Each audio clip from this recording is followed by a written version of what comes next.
ஏன் சமையல் எரிவாயு கிடைப்பது சிரமமாக இருக்கிறது? ஏன் இங்கிருக்கக்கூடிய பெட்ரோல் டீசல் விற்பனையகங்களில் கூட்டம் திரள்கிறது என்றெல்லாம் பார்த்தால் மத்திய கிழக்கில் போர் நடக்கிறது. மாவோ சொன்னார், போர் என்பது ரத்தம் சிந்தும் அரசியல், அரசியல் என்பது ரத்தம் சிந்தாத போர். ஈரான் அணு சோதனை நடத்துகிறது, செறிவூட்டப்பட்ட யுரேனியம் வைத்திருக்கிறது. அது விரைவில் அணுகுண்டு தயாரித்துவிடும். அப்படி அணுகுண்டு தயாரித்து விடுமானால் அது எங்களுக்கு ஆபத்து என்று இஸ்ரேல் சொல்கிறது. ஆனால் இஸ்ரேலிடம் இருக்கிற அணுகுண்டுகளை பற்றி யாரும் கேள்வி கேட்பதில்லை. அமெரிக்கா தான் மிக அதிகமான அணுகுண்டுகளை கக்கத்தில் வைத்துக் கொண்டிருக்கிறது. ஒரு பள்ளிக்கூடத்தில் அந்த பிப்ரவரி 28 தாக்குதலின் போதே 170 பள்ளி சிறுமிகள் கொல்லப்பட்டார்கள். டாம்ஹாக் ஏவுகணைகள் தாக்கி தான் அவர்கள் அழிக்கப்பட்டார்கள். அந்த எரிகணைகள் அமெரிக்காவிடம் மட்டும்தான் உள்ளது, ஈரானே போட்ட குண்டு என்று ட்ரம்ப் ஒரு கதை விட்டு பார்த்தார். அது ஊடகங்களிடம் எடுபடவில்லை. அப்போதே அவரை அவமானப்படுத்தி நிறுத்திவிட்டார்கள். ருஷ்ய எண்ணெயை வாங்குகிற வாய்ப்பு ட்ரம்பே அறிவிக்கிறார், இந்தியா ருஷ்யாவிடமிருந்து வாங்கிக் கொள்ளலாம் என்று. இதற்கிடையில் அமெரிக்க உச்சநீதிமன்றம் ட்ரம்ப் விதித்த தீர்வைகள் சட்டப்படி செல்லாது என்று அறிவித்து விட்டது. ஆனால் அவசர அவசரமாக போய் நம்முடைய தலைமை அமைச்சர் நரேந்திர மோடி ட்ரம்போடு ஒரு ஒப்பந்தம் பண்ணிவிட்டார். அது என்ன ஆகிறது என்று பொறுத்திருந்து பார்க்க வேண்டும். போர் வெடித்ததற்கு பிறகு, இந்தியாவில் எரிபொருள் தட்டுப்பாடு ஏற்பட்டதற்கு பிறகு இவங்க என்ன செய்தார்கள்? அமெரிக்கா, உங்களுக்கு நாங்கள் 1 மாத அனுமதி கொடுக்கிறோம், இந்த 1 மாதத்துக்கு நீங்கள் ருஷ்யாவிடமிருந்து பழையபடி வாங்கிக் கொள்ளலாம். பழையபடி என்றால் ருஷ்யா மலிவு விலைக்கு, மானிய விலைக்கு கொடுத்து கொண்டிருந்தது. ஆனால் இப்போ ருஷ்யா சொன்னது, நீங்கள் விரும்பினால் வாங்குவீர்கள், விரும்பாவிட்டால் வாங்க மாட்டீர்கள் என்று சொன்னால் அப்படியெல்லாம் நாங்கள் கொடுக்க முடியாது, முன்பு கொடுத்த சலுகை விலையில் கொடுக்க முடியாது என்று ருஷ்யா சொல்லிவிட்டது. Truth is the first casualty of war என்று சொல்வார்கள். போரில் முதற்பலியாவது உண்மைதான். எனவே 2 தரப்பில் எந்த தரப்பு சொல்வது உண்மை என்று தெரிந்து கொள்ள முடியவில்லை. இஸ்ரேலும் அமெரிக்க வல்லரசும் பாலத்தீன மக்கள் மீதும் ஈரானிய மக்கள் மீதும் தொடுத்திருக்கிற போரில் நமக்கும் நம்மை அறியாமல் ஒரு பங்கு இருக்கிறது. ஏனென்றால் இந்த போரை நடத்துகிற இஸ்ரேலுக்கும் அமெரிக்காவுக்கும் நெருக்கமான கூட்டாளியாக இந்திய அரசு, மிக குறிப்பாக இப்போது இருக்கிற இந்துத்துவ அரசு இருக்கிறது. தோழர்கள் அனைவருக்கும் வணக்கம். இது செய்தி அரசியல் நிகழ்ச்சி. இந்த வாரத்தில் நடந்த முக்கியமான நிகழ்வுகளை பற்றிய ஒரு திறனாய்வு தான் இந்த நிகழ்ச்சி. ஒவ்வொரு வாரமும் திங்கட்கிழமை தோறும் இது நடைபெறுகிறது. புதன்கிழமை தோறும் அரசியல் வகுப்பு, அறிவன் கிழமை, அறிவு கொளுத்தும் கிழமை என்ற முறையில் நடக்குது. இது திங்கட்கிழமையில இந்த செய்தி அரசியல் நிகழ்ச்சி. இந்த வாரத்தில் பல செய்திகள் வந்திருந்தாலும் மிக முக்கியமான செய்திகள் என்று கருதப்படுகிறவை, ஒன்று, மத்திய கிழக்கில் நடந்து கொண்டிருக்கிற போர். ஒரு பக்கம் ஈரான், மறுபக்கம் இஸ்ரேல் அதற்கு ஆதரவாகவும் வழிகாட்டியாகவும் அமெரிக்க வல்லரசு, இவற்றுக்கிடையில் நடந்து கொண்டிருக்கிற போர். அண்மையில் அவ்வப்போது இந்த போர் மூழ்வதும், ஈரான் மீது அமெரிக்க வான்படை குண்டு வீசுவது, இஸ்ரேல் தாக்குதல் தொடுப்பது, பதிலுக்கு அவர்கள் ஈரானிலிருந்தும் அதே போல லெபனானில் ஹெஸ்புல்லாவை துணையோடையும் யமனில் ஹவுதிகள் துணையோடும் இஸ்ரேல் மீது ஏவுகணை தாக்குதல் நடத்துவது, ட்ரோன்கள் எனப்படுகிற ஆளில்லாத வானூர்திகளை கொண்டு தாக்குவது என்று அடிக்கடி நிகழ்ந்திருந்தாலும், இந்த முறை இந்த பிப்ரவரி 28 தொடங்கிய தாக்குதல் கொஞ்சம் கூட தனியாமல் இன்று வரை தொடர்கிறது. இன்று அந்த போரில் 17வது நாள். இந்த போர் ஒரு பக்கம் நமக்கு செய்திகளாக வந்து கொண்டிருக்கும் போதே, இன்னொரு பக்கம் தமிழ்நாட்டில் இன்னும் ஒரு 4 மாநிலங்களோடு சேர்த்து புதுவை, கேரளம், மேற்கு வங்கம், இந்த மாநிலங்களோடு சேர்ந்து சட்டப்பேரவைக்கான தேர்தல் வர இருக்கிறது. சட்டப்பேரவை தேர்தலுக்கும் இந்த போருக்கும் என்ன தொடர்பு என்று கேள்வி எழலாம். போரின் மீது தேர்தல் தாக்கம் செலுத்துமா, தேர்தலின் மீது இந்த போர் தாக்கம் செலுத்த போகிறதா? இந்த இரண்டையும் நாம் எப்படி தொடர்புபடுத்தி பார்ப்பது? அதனால்தான் நாம் இன்றைக்கு போர் பற்றி தனியாக, தேர்தல் பற்றி தனியாக தலைப்பெடுத்துக் கொள்ளாமல் போரும் தேர்தலும் என்று இணைந்த தலைப்பாக எடுத்துக்கொண்டிருக்கிறோம். மாவோ சொன்னார், போர் என்பது ரத்தம் சிந்தும் அரசியல், அரசியல் என்பது ரத்தம் சிந்தாத போர். அரசியலின் மீட்சிதான் போர். அரசியலில் நாம் ஆயுதமேந்தாமல் போட்டியிட்டுக் கொள்கிறோம், ஒரு முரண்பாட்டை தீர்ப்பதற்கு முயல்கிறோம். அந்த முரண்பாட்டை தீர்ப்பதற்கு ஆயுதம் எடுக்க வேண்டிய கட்டாயம் வரும்போது அரசியல் என்பது போராக மாறுகிறது. இப்ப நமக்கு நல்லா தெரியும், இஸ்ரேல் ஈரான் மீது தொடுத்திருக்கிற இந்த போர், அமெரிக்கா தொடுத்திருக்கிற போர், அவர்களை எதிர்த்து தன்னை தற்காத்துக் கொள்ளுவதற்கும் திருப்பி அடிப்பதற்கும் ஈரான் தொடுத்திருக்கிற போர், இவற்றுக்கு பின்னாலே ஒரு அரசியல் உள்ளது.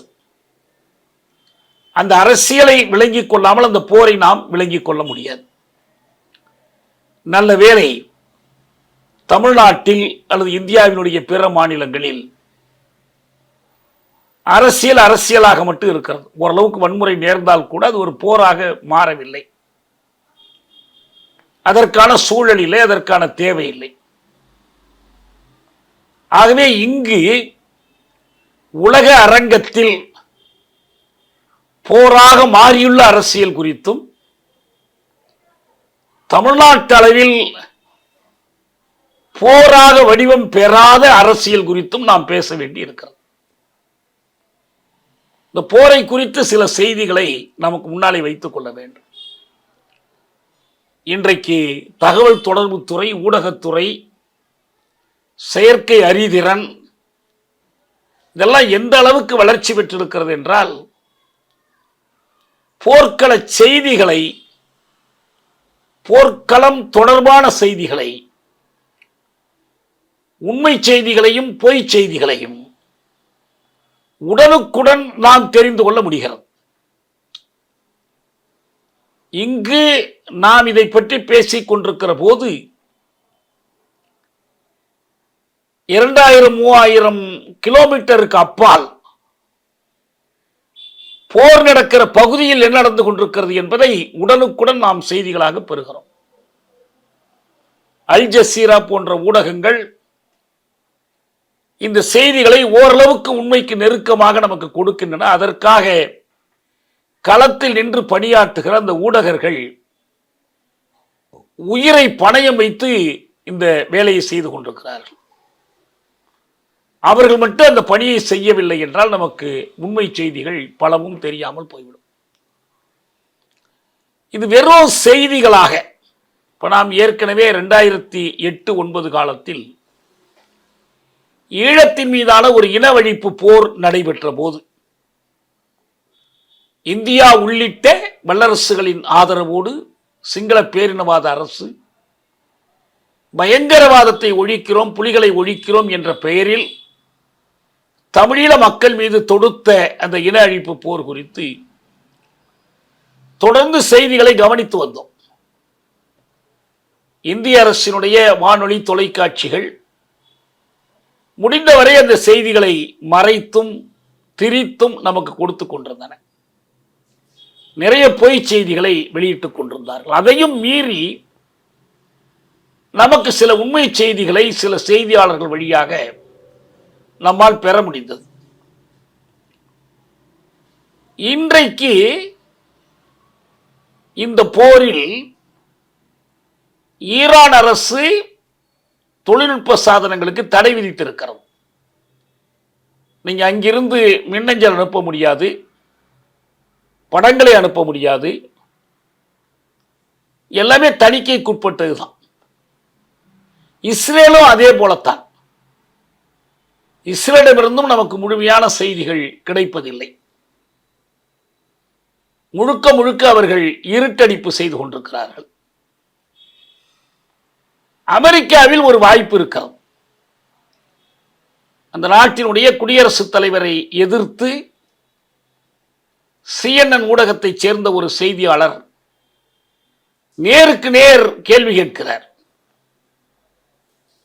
அதிபர் ட்ரம்ப் அவருக்கே உரிய திமிரோடு, நீ யார், உன்னை தெரியாதா, நீ CNN தானே என்று திருப்பி கேட்கிறார். அவர் அயராமல் அதற்கு பதில் சொல்லுகிறார். அங்கு ஓரளவுக்கு குடியியல் உரிமைகள், கருத்து சுதந்திரம் நிலைக்கப்பட்டிருப்பது நமக்கு இந்த செய்திகளை தெரிந்து கொள்வதற்கு உதவியாக இருக்கிறது. எனவே இந்த போர் 17வது நாளாக தொடர்கிறது. இன்னும் எத்தனை நாள் தொடரும் என்பது நமக்கு உறுதியாக தெரியாது. ஆனால் பலரும் கவனிக்க தவறிய சில செய்திகளை நாம் கவனத்திற்கு கொண்டு வர வேண்டும் என்று நான் கருதுகிறேன்.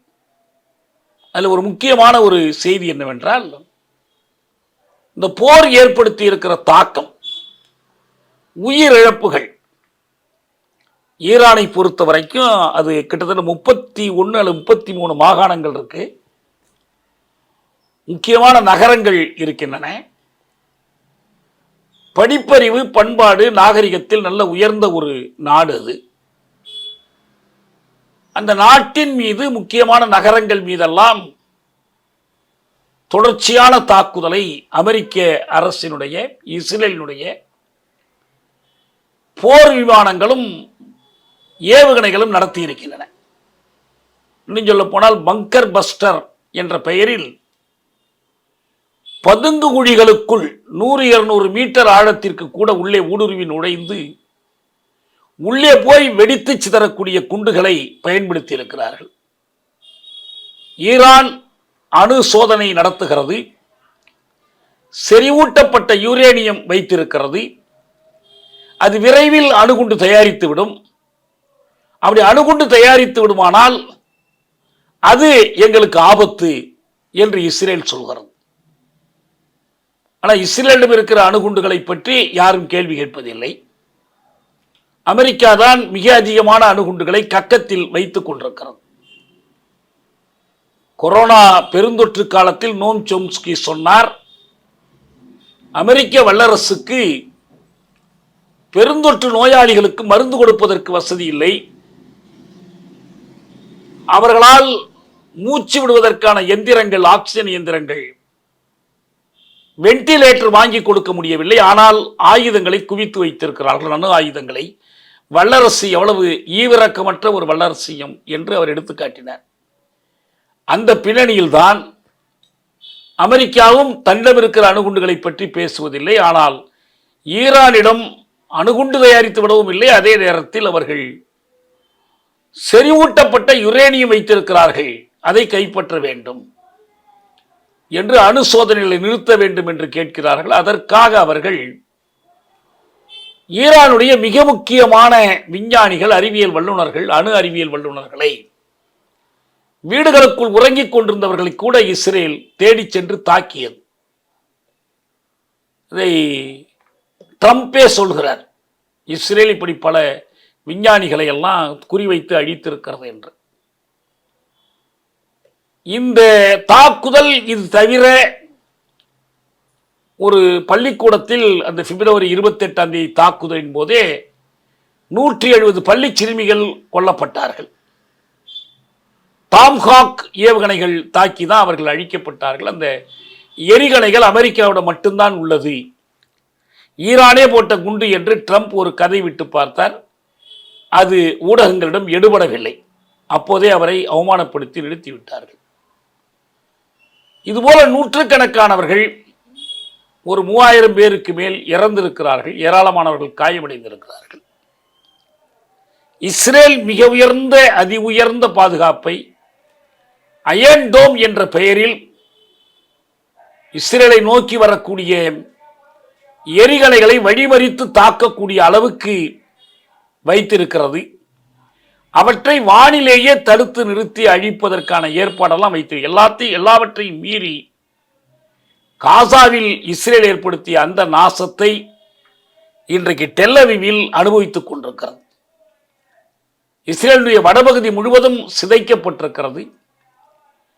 மக்கள் பதுங்கு குழிகளுக்குள் பதுங்கி இருக்கிறார்கள் அல்லது அங்கிருந்து வெளியேறி தெற்கு நோக்கி போய்க் கொண்டிருக்கிறார்கள். காசாவில் பாலத்தீனர்கள் சென்றது போல சென்று கொண்டிருக்கிறார்கள். நாட்டினுடைய தலைமை அமைச்சர் பென்யாமின் நெதன்யாகு அவர் இருக்கிறாரா இல்லையா என்பதே கேள்விக்குறியாகிற அளவுக்கு தாக்குதல்கள் மிக கடுமையாகி இருக்கின்றன.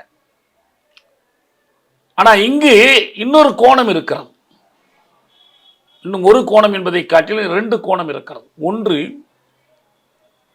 இந்த உயிரிழப்புகள் ஏற்படக்கூடிய கொடுங்காயங்கள் மட்டும்தான் இந்த போரின் விளைவா என்றால் அதைவிட முக்கியமான ஒரு விளைவு இருக்கிறது.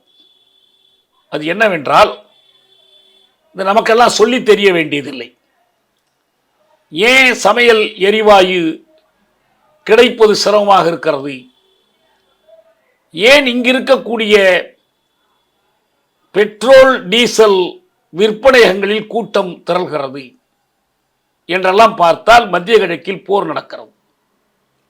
போருக்கு இதற்கும் என்ன தொடர்பு? பாரசீக வளைகுடாவில் ஈரானை ஒட்டி இருக்கக்கூடிய ஹோர்முஸ் நீரிணை, ஹோர்முஸ் ஸ்ட்ரெய்ட்ஸ், பழைய காலத்தில் ஜலசந்தின்னு சொல்வாங்க, அந்த வழியாகத்தான் வளைகுடா நாடுகளிலிருந்தும் ஈரானிலிருந்தும் வெளியே வருகிற கப்பல்கள் எல்லாம் வர வேண்டும். உலக அளவில் எரிபொருள் போக்குவரத்தில் 20 விழுக்காட்டுக்கு மேல் இந்த பகுதி வழியாகத்தான் போகிறது. இந்த பகுதியில் எங்கள் மீது போர் தொடுத்திருக்கிற நாடுகளுக்கும் அவர்களுக்கு துணை போகிற நாடுகளுக்கும் கப்பல் விடுவதற்கு அனுமதி இல்லை என்று ஈரான் அறிவித்து விட்டது. அதனுடைய விளைவாக எரிபொருள் போக்குவரத்து தடைபட்டிருக்கிறது. இப்போது அவர்கள் சீனாவுக்கு மட்டும் முதல்ல அனுமதி கொடுத்தார்கள். பிறகு இந்த எரிபொருள் வாங்கக்கூடியவர்கள், கச்சா எண்ணெய் வாங்கக்கூடியவர்கள் அமெரிக்க டாலரில் பணம் கொடுக்காமல் சீன நாணயத்தில் பணம் கொடுத்தால் கொடுக்கிறோம் என்று சொல்லி அறிவித்திருக்கிறார்கள். சீனா ஏராளமான பெட்ரோலை கொண்டு போய் தன் நாட்டில் சேர்த்து வைத்துக் கொண்டிருக்கிறது. ஏற்கனவே ருஷ்யாவிடமிருந்து தடை செய்து வைத்திருந்தார்கள். அவர்களுக்கெல்லாம் இன்றைக்கு ருஷ்ய எண்ணெயை வாங்குகிற வாய்ப்பு ட்ரம்பே அறிவிக்கிறார். இந்தியா ருஷ்யாவிடமிருந்து வாங்கிக் கொள்ளலாம் என்று. இதற்கிடையில் அமெரிக்க உச்சநீதிமன்றம் ட்ரம்ப் விதித்த தீர்வைகள் சட்டப்படி செல்லாது என்று அறிவித்து விட்டது. ஆனால் அவசர அவசரமாக போய் நம்முடைய தலைமை அமைச்சர் நரேந்திர மோடி ட்ரம்போடு ஒரு ஒப்பந்தம் பண்ணிவிட்டார். அது என்ன ஆகிறது என்று பொறுத்திருந்து பார்க்க வேண்டும். இதை தவிர அடுத்து ஒரு கேள்வி எழுகிறது. என்னவென்றால், உலகத்தில் ஒரு பகுதியில் ஒரு 15-16 நாள் போர் நடந்தாலே உலகமெங்கும் எரிபொருள் தட்டுப்பாட்டினால் தவிக்கும் என்று சொன்னால் இது எந்த வகையான எரிபொருள் என்ற கேள்வி எழுகிறது. ஐக்கிய நாடுகள் அமைப்பினுடைய துணை அமைப்பாக காலநிலை தொடர்பான ஒரு அமைப்பு இயங்குகிறது. இந்த அமைப்பினுடைய தலைவர், அதாவது காலநிலை மாற்றம் தொடர்பான அமைப்பினுடைய நிர்வாக செயலாளர் சைமன் ஸ்டீல், அவர் ஒரு கருத்தை சொல்லி இருக்கிறார். ஏனென்றால் இதற்கு முன்பு நடந்த கோப், அதாவது கமிட்டி ஆஃப் பார்ட்டிஸ் என்று நாடுகளைச் சேர்ந்த ஒரு குழு அமைத்து ஏற்கனவே இந்த அளவுக்கு புவி வெப்பமாதல் வளர்வதற்கு காரணமாக இருப்பது அளவுக்கு அதிகமான கரிம உமிழ்வு, கார்பன் எமிஷன் தான். இந்த கார்பன் எமிஷனை கட்டுப்படுத்த வேண்டும் என்பதற்காகத்தான் பாரிஸ் உடன்படிக்கை செய்யப்பட்டது. முன்பு ட்ரம்ப் பதவியில் இருந்த போது அந்த உடன்படிக்கையிலிருந்து அவர் வெளியே போனார். பிறகு பைடன் திருப்பி கொண்டு வந்தார். ஆனால் இன்றைக்கு அந்த கார்பன் உமிழ்வை கட்டுப்படுத்த வேண்டும் என்பதற்காக பல நாடுகள் சேர்ந்து ஆய்வு செய்கின்றன. கார்பனை குறைத்து கொண்டால் அதற்கான கிரெடிட், அதற்கு பதிலாக ஒரு விலை கிடைக்கும். நாங்கள் குறைத்துக் கொள்கிறோம் என்று ஒவ்வொரு நாடும், இந்தியா உட்பட சீனா உட்பட உறுதி கொடுக்கின்றன. ஆனால் கார்பன் உமிழ்வு பெருகிக் கொண்டே போகிறது. கார்பன் உமிழ்வு பெருகிற காரணத்தினால் இந்த குளோபல் வார்மிங், புவி வெப்பமாதல் என்ற செயல் வழி அதிகரித்துக் கொண்டிருக்கிறது. இதனால் கடல் மட்டம் உயர்கிறது. இதனால் பருவந்தவறி மழை பெய்கிறது. அதீத வெப்பம் அல்லது அதீத குளிர் ஏற்படுகிறது. இது உலகமெங்கும் நடக்கிறது. ஐரோப்பிய நாடுகளில், அமெரிக்காவில், கனடாவில், ஜெர்மனியில், இந்தியாவில், இப்படி எல்லா நாடுகளிலும் பசிபிக் கடலில் பல தீவுகள் மூழ்கி கொண்டிருக்கிற நிலை. இதையெல்லாம் ட்ரம்ப் அலட்சியம் செய்யலாம். ஆனால் உலக அறிவியல் வல்லுநர்கள் அலட்சியம் செய்ய மாட்டார்கள். ட்ரம்பினுடைய பார்வையில் இந்த காலநிலை மாற்றம் என்பது சூழலியல் சீர்கேடு என்பதெல்லாம் அமெரிக்காவை மட்டம் தட்டுவதற்கான ஒரு கட்டுக்கதை என்று அவர் சொல்லிக் கொண்டிருந்தார். ஆனால் இந்த காலநிலை மாற்றத்தை கண்டுபிடித்த அறிவியல் வல்லுநருக்கு நோபல் பரிசு கொடுத்திருக்கிறார்கள். காலநிலை மாற்றம் தொடர்பாக நாம் நிறைய எழுதியிருக்கிறோம். சமந்தா எழுதிய ஒரு நூல் வெளியிட்டிருக்கிறோம். சூழலியல் அடிப்படைகள் என்று ஒரு நூல் வெளியிட்டிருக்கிறோம். அதுக்கான அறிவியல் காரணங்களை பற்றி பலமுறை பேசியிருக்கிறோம். கிரெட்டா துன்பர்கினுடைய போராட்டம் பற்றி நமக்கு தெரியும். காலநிலை மாற்றத்திற்கான ஒரு நெருக்க நிலையை ஒவ்வொரு நாடும் அறிவிக்க வேண்டும் என்ற கோரிக்கை இருக்கிறது. இன்றைக்கு இந்த காலநிலை மாற்றத்துக்கு காரணமாக அமையக்கூடிய புதைப்படிவ எரிபொருள், ஃபாசில் ஃபியூவல், இந்த புதைப்படிவ எரிபொருளை தோண்டி எடுப்பதில்லை என்று சில சிறிய நாடுகள் ஒத்துக்கொண்டிருக்கின்றன. கனடாவில் ஒரு மாகாணம் ஒத்துக்கொண்டிருக்கிறது. பிரிட்டனில் ஒரு பகுதியாக இருக்கிற ஸ்காட்லாந்து ஒத்துக்கொண்டு அந்த நாட்டில் நடைபெற்ற மாநாட்டின் போது சொன்னது. ஆக இந்த புதைபடிவ எரிபொருளை எடுத்து பயன்படுத்துவதில்லை, இதை சார்ந்து நிற்பதில்லை என்பது உலகமெங்கும் அறிவியலர், சூழலியலர் வலியுறுத்துகிற பொது கருத்து. எரிபொருளாக எண்ணெயையும் பெட்ரோலியத்தையும் எரிவாயுவையும் நம்பி இருக்கக்கூடிய பொருளாதாரங்களை அவற்றிலிருந்து மீட்டெடுக்க வேண்டும் என்ற தேவையை காலநிலை தொடர்பான ஐநா அமைப்பு தொடர்ந்து வலியுறுத்துகிறது. மிகவும் ஆச்சரியத்துக்குரிய முறையில் இந்த காலநிலை மாற்றம் என்பதனுடைய பாதிப்புகள் மிக குறைந்து போன ஒரு காலம் கொரோனா பெருந்தொற்று காலம். கொரோனா பெருந்தொற்று காலத்தில் வானூர்திகள் ஓடவில்லை, சாலைகளில் உந்து வண்டிகள் ஓடவில்லை, மோட்டார் வண்டிகள் ஓடவில்லை, பல ஆலைகள் மூடி கிடந்தன. எனவே கரிம உமிழ்வு என்பது மிக குறைந்ததாகிவிட்டது. உலகமே சுத்தமாகி போனது. அந்த நேரத்தில் ஐரோப்பிய ஒன்றியத்தைச் சேர்ந்த கொள்கை தயாரிப்பாளர்கள், அந்த அதிகாரிகள் சொன்னார்கள், எங்களுக்கு அச்சமாக இருக்கிறது, இந்த கொரோனா பெருந்தொற்று நீங்கியதற்கு பிறகு இதற்கெல்லாம் சேர்த்து வைத்து அதிகமாக உற்பத்தி இயந்திரங்களை இயக்குகிற போது என்ன நடக்குமோ என்று நாங்கள் அச்சப்படுகிறோம். அதனால் மீண்டும் ஒரு முறை கரிம உமிழ்வு பாய்ச்சல் வேகத்தில் அதிகரிக்கலாம் என்று சொன்னார்கள். இப்ப அந்த நிலைமைதான் வந்திருக்கிறது. கரிம உமிழ்வு அதிகரித்து போகிற காரணத்தினால் இந்த எரிபொருளை பயன்படுத்துவதை குறைத்துக் கொள்வது என்ற நிலையை கேட்காதவர்கள் இன்றைக்கு நிர்பந்தத்தினால் இந்த எரிபொருள் குறைவதால் பாதிக்கப்பட்டு இருக்கிறார்கள். புதைப்படிவ எரிபொருளை சார்ந்திருப்பது நாட்டினுடைய பாதுகாப்புக்கும் இறையாண்மைக்குமே ஆபத்து. இதுக்கு ரொம்ப மிகச்சிறந்த உதாரணம் இந்தியா தான். ஏனென்றால்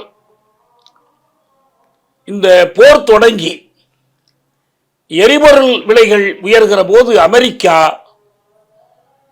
நீங்கள் முதலில் ருஷ்யாவிடமிருந்து ஏன் எண்ணெய் வாங்கினீர்கள், எனவே உங்களுக்கு 25 விழுக்காடு தீர்வை, 25 விழுக்காடு அபராத தீர்வை ருஷ்யாவிடமிருந்து நீங்கள் வாங்குவதை நிறுத்திக் கொண்டால் அந்த 25 விழுக்காடு அபராத தீர்வை நீக்கி ஏற்கனவே சொன்னபடி 25 விழுக்காடு தீர்வை, அதாவது ருஷ்யாவிடமிருந்து இந்தியா எண்ணெய் வாங்குவது நம்ம பல முறை சொல்லிட்டோம், இந்திய பெருமுதலாளிகளுக்காக வாங்குகிறது. ஆனால் அதனுடைய பாதிப்பு யாரை கொண்டு போய் தாக்குகிறது என்றால் திருப்பூரில் இருக்கக்கூடிய பனியன் தொழிலாளியை தாக்குகிறது. பின்னலாடை ஏற்றுமதியை தடுத்து நிறுத்துகிறது. இந்த தீர்வை காரணத்தினால் பின்னலாடை ஏற்றுமதியாகவில்லை. அமெரிக்காவினுடைய காப்பு வரி கொள்கை அதிலே சிக்கிக் கொண்டிருக்கிறது. இந்த பின்னணியில்தான் இன்றைக்கு மீண்டும் நீங்கள் அந்த தீர்வையை நீக்குகிற 25 விழுக்காடு அபராத தீர்வை இல்லை, இந்த தீர்வையை 18 விழுக்காடாக ட்ரம்ப் குறைத்துக் கொள்கிறார். பதிலுக்கு அமெரிக்காவிலிருந்து இந்தியா இறக்குமதி செய்யக்கூடிய எல்லாவற்றுக்கும் தீர்வையே விதிக்கக்கூடாது. ஏற்கனவே விதித்ததை கூட இந்தியா விதிக்கக்கூடாது. இங்கிருந்து அங்கு போனால் அதற்கு தீர்வை உண்டு. இதுதான் அந்த கடைசியாக செய்யப்பட்ட ஒப்பந்தம். அந்த இடத்திலே அவர் ஒன்று சொல்லுகிறார்,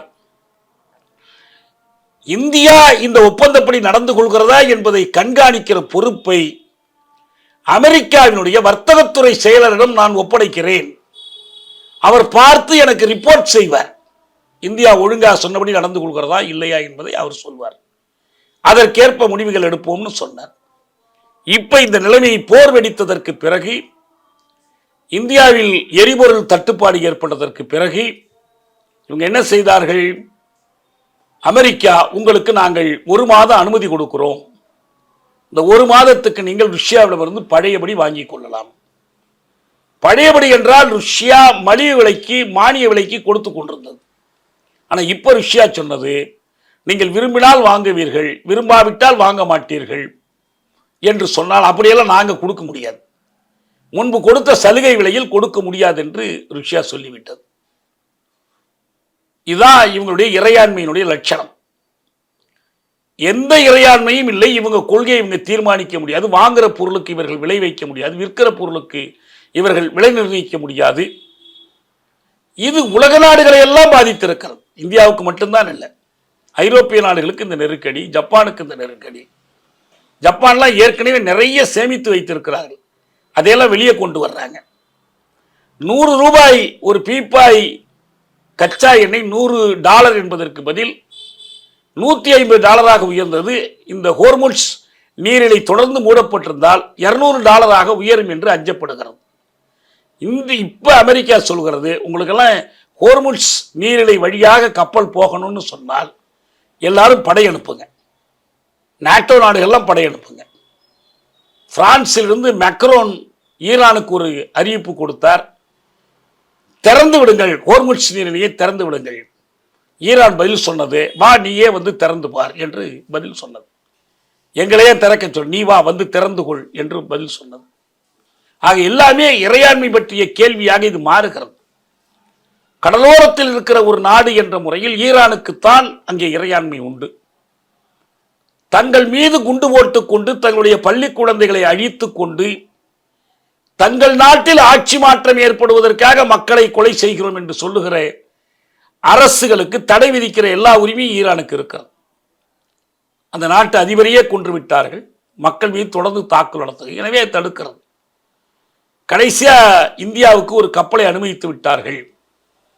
உடனே இங்க இருக்கிற சங்கிகள் ஆஹா மோடியின் ராஜேந்திரம் என்றார்கள். இன்றைக்கு ஈரான் சொல்லி இருக்கிறது, இந்த போரில் இஸ்ரேலையும் அமெரிக்காவையும் எதிர்த்து ஈரானை இந்திய மக்கள் ஆதரிக்கிறார்கள் என்பதை நாங்கள் தெரிந்து கொண்டிருக்கிறோம்.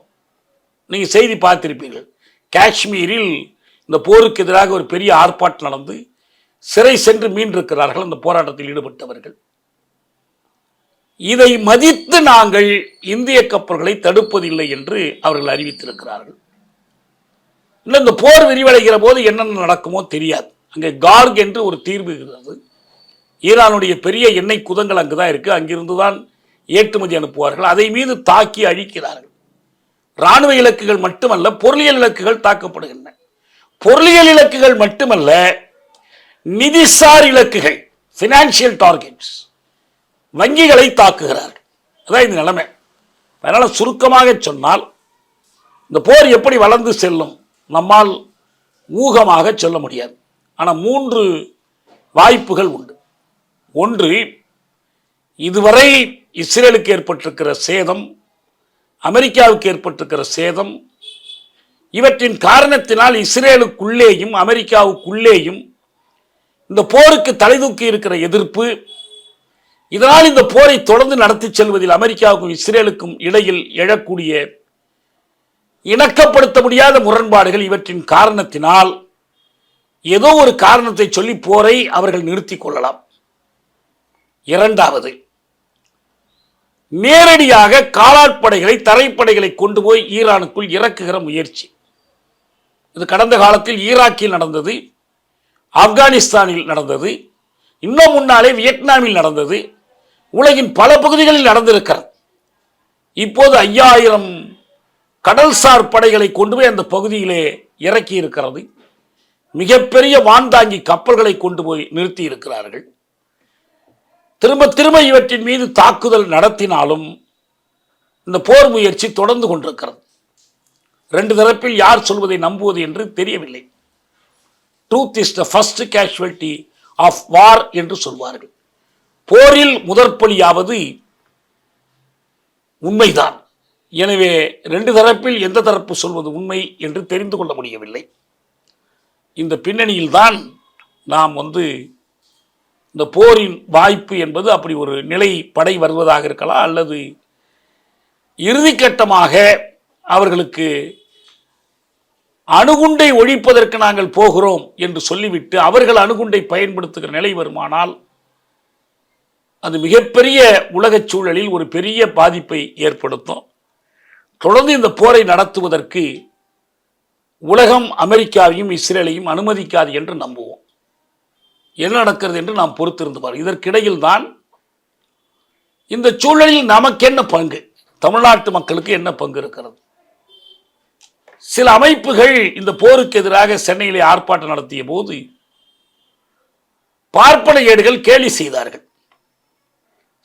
சென்னையில் கூவம் நதிக்கரையிலே நின்று சத்தம் போட்டால் போர் நின்று விடுமா என்று கேட்டார்கள். வியட்நாம் போரை எதிர்த்து உலக நாடுகள் எல்லாவற்றிலும் மக்கள் போராடினார்கள், அமெரிக்காவிலும் போராடினார்கள். இன்றைக்கும் ஈரானுக்கு ஆதரவாக, பாலஸ்தீனத்துக்கு ஆதரவாக மக்கள் போராடுகிறார்கள். இந்த போராட்டம் என்பது ஒரு பொது கருத்தை திரட்டுகிறது. பொது கருத்தம் என்பது ஒரு அரசியல் வலிமையாகிறது. அறவலிமையை அரசியல் வலிமையாக்கி நிறுத்தலாம். நாம் நன்றாக புரிந்து கொள்ள வேண்டும். இஸ்ரேலும் அமெரிக்க வல்லரசும் பாலத்தீன மக்கள் மீதும் ஈரானிய மக்கள் மீதும் தொடுத்திருக்கிற போரில் நமக்கும் நம்மை அறியாமல் ஒரு பங்கு இருக்கிறது. ஏனென்றால் இந்த போரை நடத்துகிற இஸ்ரேலுக்கும் அமெரிக்காவுக்கும் நெருக்கமான கூட்டாளியாக இந்திய அரசு, மிக குறிப்பாக இப்போது இருக்கிற இந்துத்துவ அரசு இருக்கிறது. போர் தொடங்குவதற்கு முந்தைய நாள் இஸ்ரேலில் போய் நெட்டன்யாகுவை கட்டி தழுவி பேசிவிட்டு வந்தார் மோடி. இஸ்ரேலிடமிருந்து அதிகமான இராணுவ தளவாடங்களை வாங்குகிற நாடாக இந்தியா இருக்கிறது. மோடி அரசினுடைய உளவு வேலைகளுக்கு உதவி செய்யக்கூடிய நாடாக இஸ்ரேல் இருக்கிறது. ஈரானுடைய அதிபர் அந்த நாட்டினுடைய இறையாண்மையை மீறி படுகொலை செய்யப்பட்டதை சம்பிரதாயமாக கூட இந்திய அரசு கண்டிக்கவில்லை. ஆக இஸ்ரேலுடனும் அமெரிக்காவுடனும் சேர்ந்து நிற்கிற ஒரு கூட்டாளியாக இந்தியா இருக்கிறது. இதை நம்மால் மாற்ற முடியவில்லை என்றால் இந்தியா செய்கிற குற்றங்களில் நமக்கு ஒரு பங்கு இருக்கும். காங்கிரஸ் ஆட்சி காலத்தில் ஈழத்திற்கு எதிராக நடத்தப்பட்ட இன அழிப்பு போரில் நம்முடைய வரிப்பணத்தையும் பெற்றுக்கொண்டுதான் அந்த அரசு படை அனுப்பியது, குண்டு போட்டது, அழிப்பு செய்தது. ராஜபக்சேக்காக போர் புரிந்தது இந்திய அரசு. அதே போலத்தான் இன்றைக்கு பாலத்தீன மக்கள் ஈரானிய மக்களுக்கு எதிரான போரில் நமக்கு ஒரு பங்கு இருக்கக்கூடாது என்றால், இந்த எரிபொருள் கொள்கை பற்றி கூட அன்றைக்கு சன் நியூஸில் விவாதத்தின் போது நான் சொன்னேன். இந்திய அரசுக்கு ஒரு சரியான எரிபொருள் கொள்கை இல்லை, ஒன்று. இரண்டாவது, ஒரு சரியான அயலுறவு கொள்கை இல்லை. இந்த எரிபொருள் கொள்கையையும் அயலுறவு கொள்கையையும் மாற்றிக்கொள்ளாமல் அவ்வப்போது நெளிவெடுப்பதன் மூலம் இந்த சிக்கல்களை தீர்க்க முடியாது. இந்த பின்னணியில் தான் இந்த தேர்தல் வருகிறது. தேர்தலை நம்மவர்கள் எப்படி பார்க்கிறார்கள்? ஒன்று, உடனடியாக யார் இவர்களுக்கு இடையூறாக, எதிரியாக தெரிகிறாரோ அவர்களுக்கு எதிரான ஒரு வாய்ப்பு என்று பார்க்கிறார்கள். திமுக ஆட்சியினுடைய தவறுகள், குற்றங்கள், அதனால் தொழிலாளர்களுக்கு ஏற்பட்டிருக்கிற பாதிப்புகள், மக்களுக்கு ஏற்பட்டிருக்கிற பாதிப்புகள், இவை பற்றி நமக்கு எந்த விதத்திலும் கருத்து மாறுபாடு இல்லை. இதற்காக இந்த அரசு தண்டிக்கப்பட வேண்டும் என்பதிலே மாற்று கருத்து இல்லை. ஆனால் தண்டிப்பதற்கு என்ன வழி? தண்டிப்பதற்கு வழி இவர்களுடைய இடத்தில் ஒரு பாஜக அரசை உட்கார வைப்பதல்ல.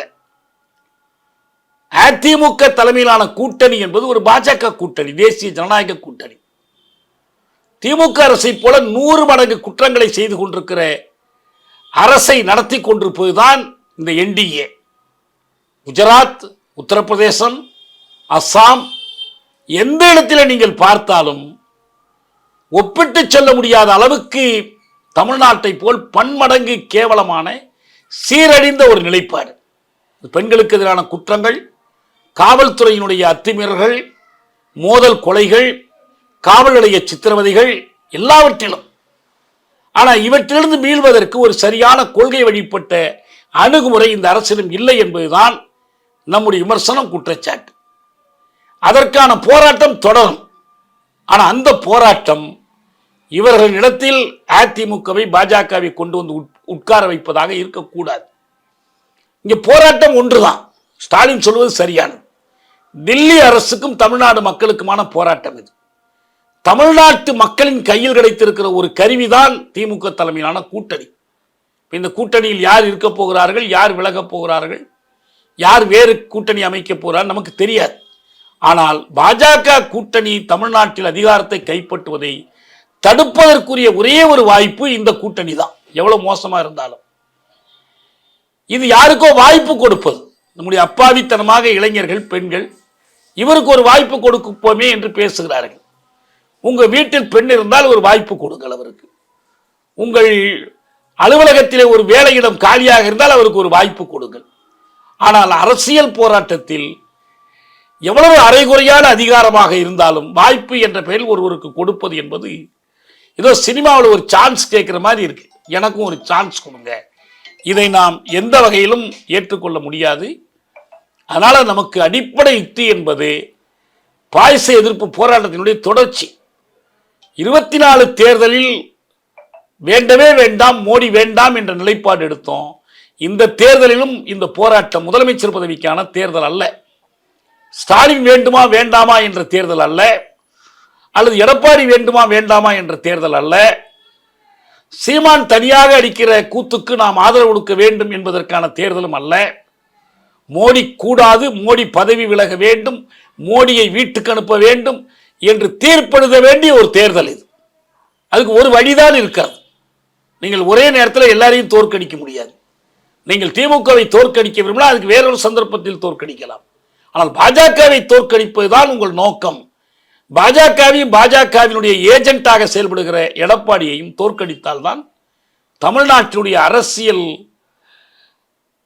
தட்பவெட்ப நிலையை நாம் பாதுகாக்க முடியும். எதிர்காலத்தில் நம்முடைய ஜனநாயகத்திற்கான, விடுதலைக்கான போராட்டங்களை நாம் கட்டி எழுப்ப முடியும்.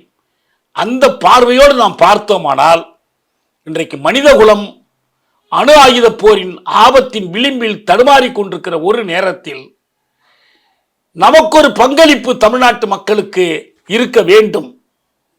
புதியதோர் உலகம் செய்வோம், கெட்ட போரிடும் உலகினை வேறொரு சாய்ப்போம் என்ற புரட்சி கவிஞரின் கனவை நாம் நனவாக்க வேண்டும் என்றால் அதற்கு நாம் இந்த அரசியல் போராட்டத்தில் பாஜகவுக்கு இம்மியளவும் இடம் கொடுக்க கூடாது என்ற நிலைப்பாட்டைத்தான் மேற்கொள்ள வேண்டும்.